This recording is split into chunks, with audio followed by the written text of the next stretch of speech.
दुनिया में एक ऐसी जगह भी है जिसको मौत की घाटी के नाम से जाना जाता है। यहाँ पर आपको कदम कदम पर जहरीले जीव जंतुओं का सामना करना पड़ेगा। इस जगह पर जाने के बाद आपका लौट कर आना मुश्किल ही नहीं नामुमकिन हो जाता है। तो वो जगह कौन सी है, आइए जानते हैं। डेरियन गैप कोलंबिया और पनामा के बॉर्डर के बीच दुनिया का सबसे खतरनाक एरिया। इस 100 मील के एरिया को क्रॉस करने का मतलब है मौत की घाटी से गुजरना। इसी एरिया की वजह से आज भी नॉर्थ अमेरिका और साउथ अमेरिका किसी भी रोड रेल नेटवर्क से आपस में कनेक्टेड नहीं है। पूरी ह्यूमन हिस्ट्री में सिर्फ 7 दफा इस पूरे एरिया को किसी भी कार या जीप के जरिए क्रॉस करने की कोशिश की गई है। इतना खतरनाक होने के बावजूद कुछ लोगों के लिए इस एरिया को क्रॉस करना बहुत ही जरूरी है। 2022 में 2.5 लाख लोगों ने इस डेरियन गैप के थ्रू मैक्सिको और फिर यूनाइटेड स्टेट्स जाने की कोशिश की, लेकिन इन 2.5 लाख में से कई लोग इस गैप को क्रॉस करते हुए मारे गए। आखिर इस 100 मील के एरिया में ऐसा क्या है कि इसे दुनिया का सबसे खतरनाक एरिया माना जाता है? और इतना पैसा और टेक्नोलॉजी होने के बावजूद आज तक इस एरिया में रोड या रेल नेटवर्क बनाने की कोशिश क्यों नहीं की गई? 21st सेंचुरी में जहां तपते हुए रेगिस्तानों में भी इतने बढ़िया टूरिस्ट शहर बनाए गए हैं, वहीं इस छोटे से एरिया में रोड या रेल बनाना इतना मुश्किल क्यों है? इसकी 4 रीजन है। सबसे पहली वजह है खतरनाक मौसम। Darien gap line of equator से कुछ 100 किलोमीटर ऊपर है, जिसकी वजह से यहाँ का मौसम काफी गर्म होता है।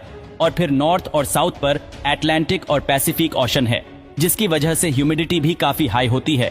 इस सारे एरिया में बहुत ज्यादा घने जंगल हैं और पूरे साल में मतलब करीबन 365 में से 330 दिन यहाँ बारिश होती है, जिसकी वजह से न सिर्फ यहाँ पर फ्लैश फ्लड बहुत आते हैं, बल्कि पहाड़ों पर भी अक्सर लैंडस्लाइडिंग होती रहती है। इतनी बारिश और फ्लड की वजह से यहाँ कंस्ट्रक्शन करना बहुत मुश्किल है, क्योंकि कंक्रीट हो, सीमेंट हो या एस्फॉल्ट, इन सब को सूखने के लिए सूखा और गर्म मौसम चाहिए।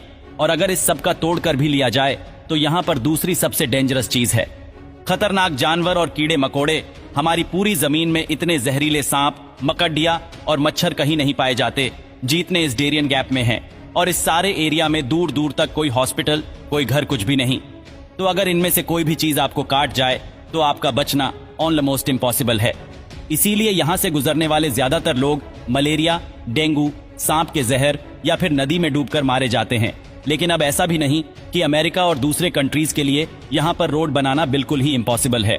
हाँ, एक्सपेंसिव जरूर होगा, मुश्किल भी होगा, मगर इम्पॉसिबल नहीं है। तो फिर क्या वजह है कि यहाँ पर रोड या रेल बनाने की कोशिश ही नहीं की जाती?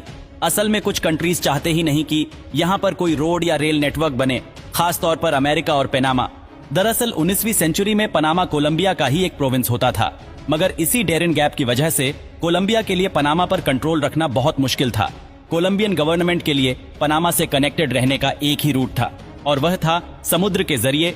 इसी डिस्कनेक्शन का फायदा उठाते हुए पनामा ने कोलंबिया से आजादी के लिए एक मूवमेंट शुरू की, और 20th सेंचुरी में इसी मूवमेंट में एक राइजिंग सुपर पावर ने बहुत ज्यादा इंटरेस्ट लेना शुरू किया, जिसका नाम था यूनाइटेड स्टेट्स ऑफ अमेरिका। दरअसल अमेरिका की पनामा कैनाल में बहुत दिलचस्पी थी और वो चाहता था कि इस कैनाल का कंट्रोल उसके पास हो, क्योंकि पनामा की कंस्ट्रक्शन से पहले ईस्टर्न और वेस्टर्न अमेरिका में ट्रेड बहुत मुश्किल था। सारी शिप्स को पूरा साउथ अमेरिका क्रॉस करके अमेरिका की वेस्टर्न या ईस्टर्न कोस्ट तक जाना पड़ता था। तो अमेरिका की ईस्टर्न और वेस्टर्न कोस्ट लाइन आपस में डिस्कनेक्टेड थी, और इसी का हल निकालने के लिए ये आर्टिफिशियल कैनाल बनाई गई, जिसके बाद अमेरिका की न सिर्फ ट्रेड शिप्स बल्कि नेवी भी अब बहुत ही आसानी से थोड़े दिनों में एक साइड से दूसरी साइड तक जा सकती थी। और उस वक्त ये कॉन्सेप्ट बहुत इंपॉर्टेंट था कि जो भी पनामा को कंट्रोल करेगा वो अमेरिका की एक बहुत बड़ी वीकनेस को कंट्रोल करेगा। अब कोलंबिया उस जमाने में इस कैनाल का कंट्रोल अमेरिका को नहीं देना चाहता था, और इसीलिए अमेरिका ने पनामा की इंडिपेंडेंस मूवमेंट में उसका भरपूर साथ दिया। और नतीजा ये आया कि 1903 में पनामा एक इंडिपेंडेंट कंट्री बन गया। इसी वजह से यहाँ पर कोई डेवलपमेंट नहीं हो रहा है।